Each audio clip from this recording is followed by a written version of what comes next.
Bench की थी जो ऑनरेबल वहाँ पे जस्टिस साहिबान थे, चीफ जस्टिस साहब हेड कर रहे थे इस बेंच को, वो सारी पूरी पाकिस्तान की पूरी दुनिया ने देखी। कोई चीज़ मख्फी नहीं है, कोई चीज़ छुपाई नहीं जा रही।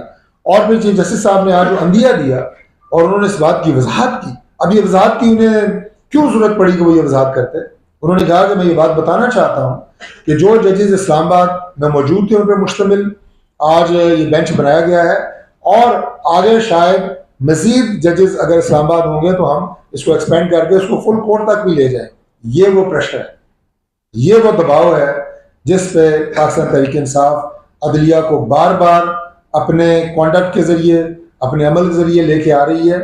और हम उनसे ये पूछते हैं कि आपका इस पूरे मामले से लेना देना क्या है?